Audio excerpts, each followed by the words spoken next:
In 2024, I would have to say that my music consumption was primarily streaming. Let's call it 60 to 70%. The rest was either vinyl or CD. Do I see that changing this year? Likely not, but what might change is my purchasing habits. Over the last couple of years, I've definitely started to purchase more CDs, and don't get me wrong, I still love vinyl and I still plan to purchase it, now and into the future. But you can't deny the price of vinyl today makes it a bit challenging sometimes. Little gadgets like this FiiO DM13 here, well, it gives me hope in this space for a budget-friendly physical media playback device, so let's cover 4 reasons that I plan to buy more CDs in 2025, as well as uncover some of the capabilities on this really cool little CD player. It has some tricks up its sleeve that you're likely not expecting. First up, sound quality. While streaming is convenient, there's just something special about the uncompressed audio on CDs. Well, as special as the source allows it to be anyways. We're talking 16-bit, 44.1 audio that hasn't been compressed to save bandwidth.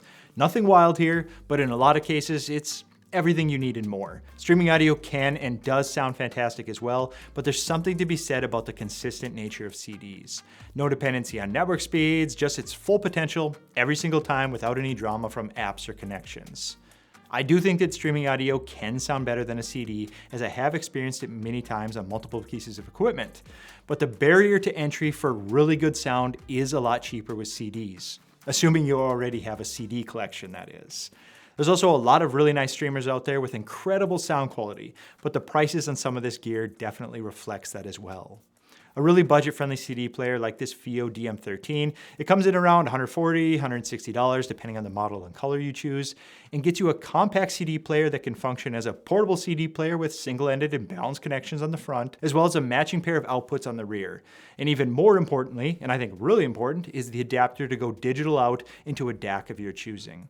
This thing is actually loaded with options when you consider its low price point. So basically, you're getting the portable CD player you never knew you needed. I say that because when I first saw this, I was thinking, when on earth am I gonna use a portable CD player again? It brought back memories of high school, riding on the bus to basketball, football, track, band. Yes, I was in band in high school. First chair trumpet, actually. Can I still play it?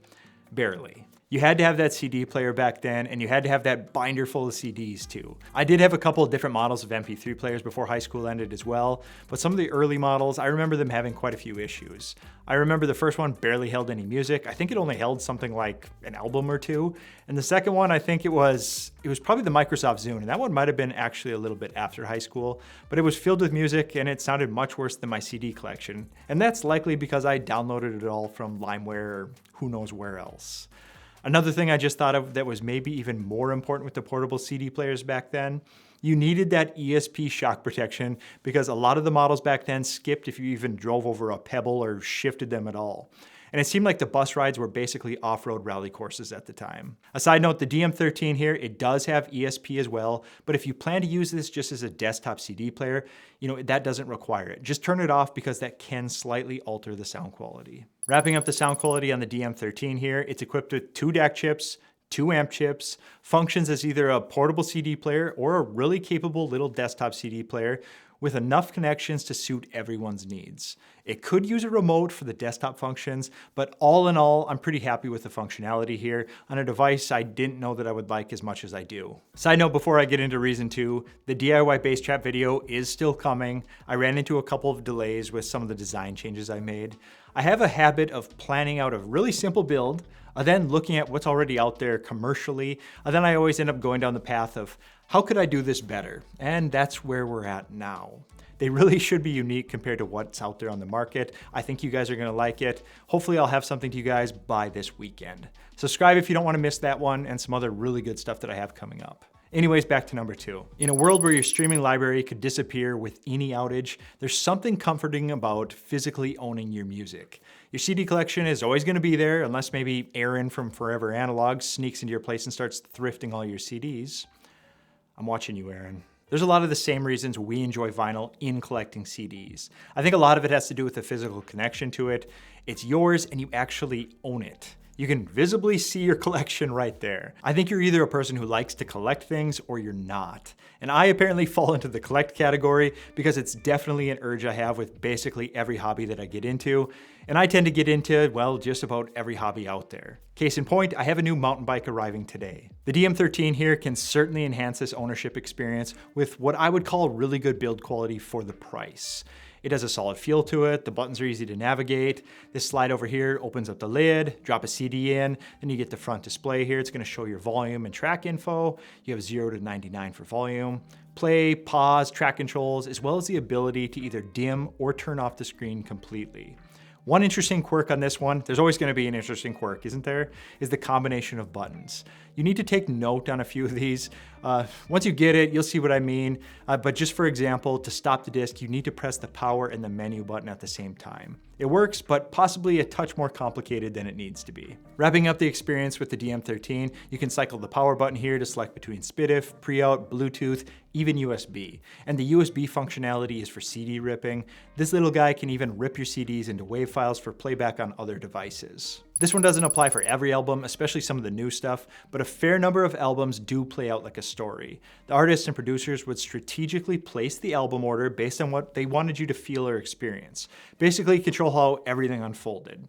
Today we live in more of a greatest hits culture where we possibly only listen to a single track on an album without even experiencing anything that could potentially reach you personally a lot more than the track that was determined to be the radio hit. The good news about the DM13 is it offers gapless playback, so albums like The Wall, for example, will flow through just as you would expect and desire. Next time you're listening to a CD, try taking out the inserts and actually looking through it while the disc spins away. Some of these actually have some really interesting details beyond just the lyrics. I think this is possibly the reason why a number of people are looking for more capabilities of artwork and track info to show up on their TVs while they stream. Possibly it's just a desire to rekindle that feeling of the complete experience, like physical discs, inserts in hand, rather than scanning for tracks in the flipping cloud. When you buy a CD, plainly more money goes directly to the artist compared to streaming. It's a way to directly support the musicians that you enjoy.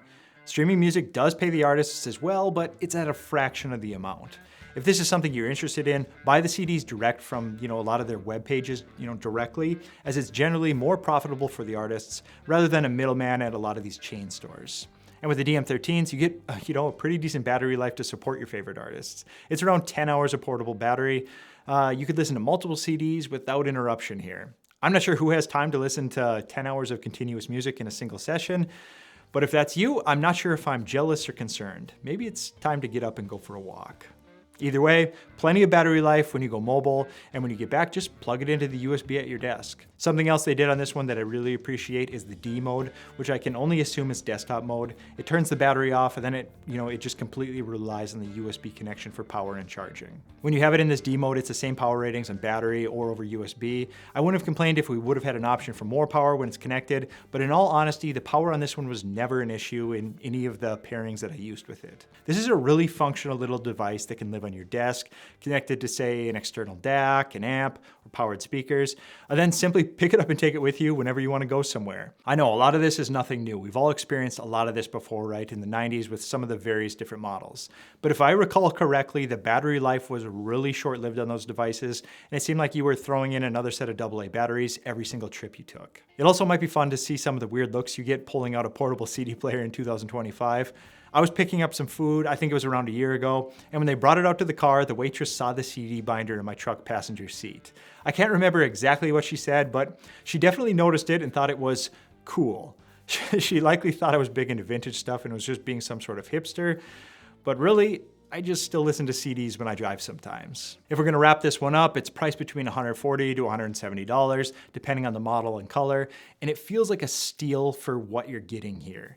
It's not what I would consider using to replace a CD player in my main listening space, but it's the perfect addition for a desk that offers a mobile solution as well. I think it's worth every penny for serious music lovers. There's really a lot of value in something like this. So there you have it. That's 4 reasons why I'm likely to continue buying more CDs in 2025. If you're tired of the disposable nature of streaming and just want to reconnect with music in a more meaningful way, or possibly you just want to start adding some more physical media on top of your streaming capabilities, this combination of a little physical media player like this little DM13, it might just be exactly what you're looking for. Let me know in the comments if you've been reconsidering physical media, for the good, the bad, which direction you guys are going, or if you have any questions about the DM13 that we looked at today. Don't forget to like, comment, subscribe for more audio ramblings, gear reviews, and DIY projects that are coming up. Thanks for watching. We'll talk soon. Later.